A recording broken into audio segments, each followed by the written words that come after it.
Fight for 15. Fight for 15, what is it?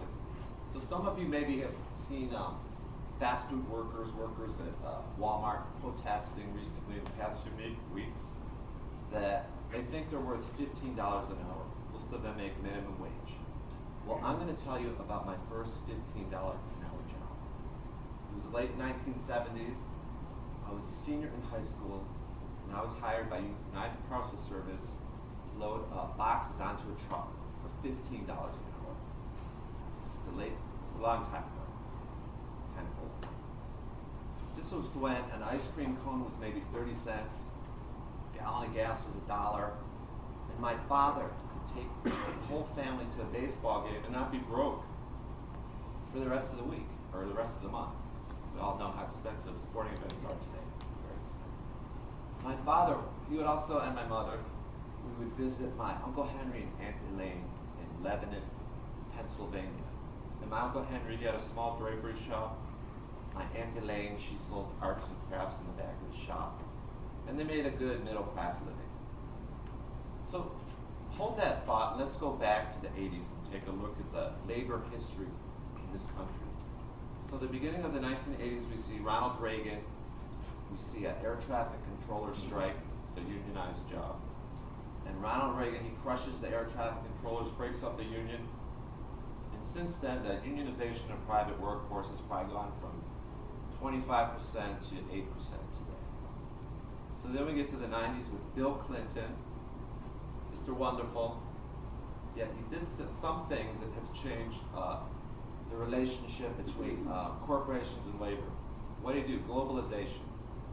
So from the 90s, we see a lot of large companies opening up manufacturing plants in China and Mexico for cheaper labor, closing their manufacturing plants here where a lot of the jobs are good union-paying jobs.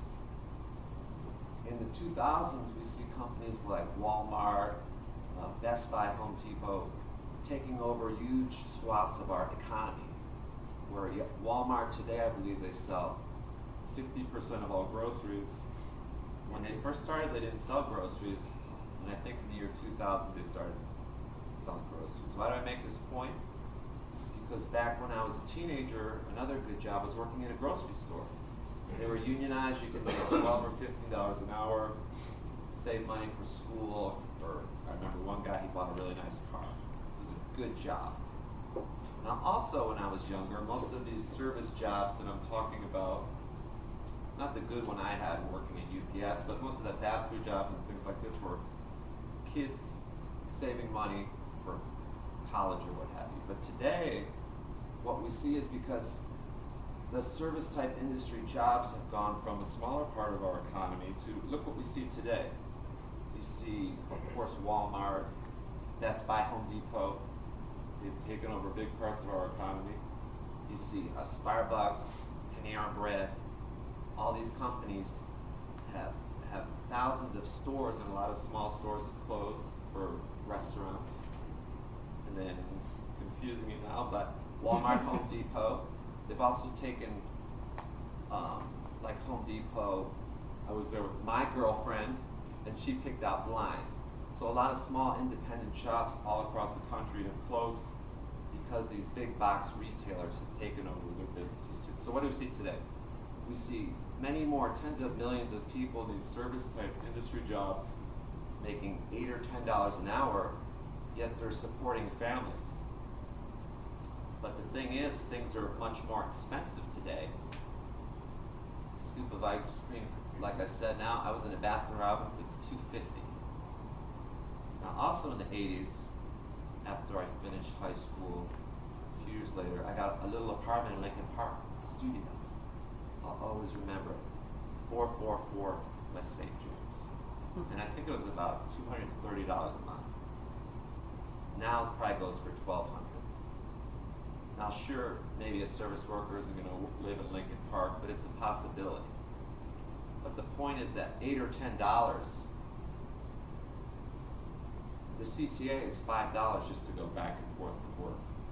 So basically what we have is we've created a whole underclass of basically they're indentured servants. They make an $8 to $10 an hour. You can barely afford anything. Food stamps, we've seen in the news recently that they're cutting food stamps. Yet Walmart actually directs, it's a rumor, but I'm pretty sure it's true, they actually direct their workers where they can apply for food stamps because they don't make enough money. So there's always two sides to every story. So Republicans, Maryland #2, thank God she's not here today. But they'll say, well, if you raise the minimum wage, people are going to lose their jobs. And maybe that's true, but what makes this country great is productivity. Sure, there's going to be some people that lose their jobs, but maybe McDonald's will develop robots to flip burgers or whatever. But that's just part of the economy, part of productivity. But if those workers are maybe making $15 an hour, they can send their kids to college, and maybe the son of that McDonald's worker will be a robot developer.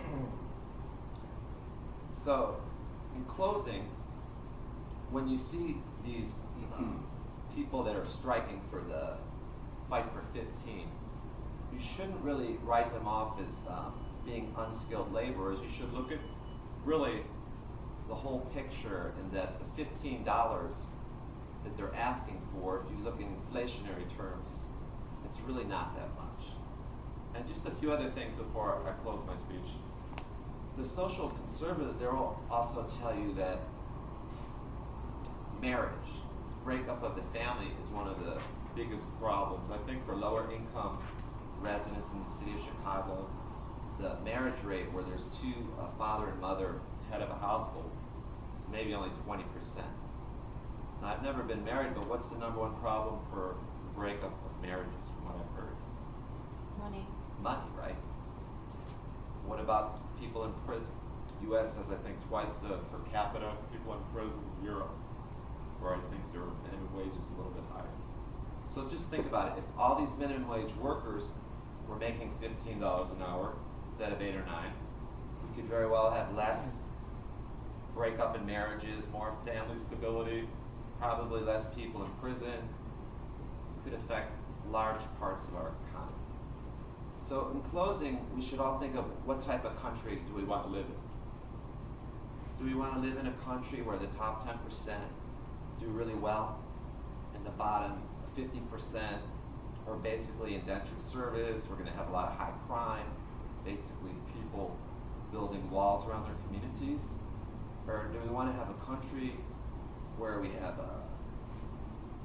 just a more equal society, a more productive economy? These are the things we should ask ourselves.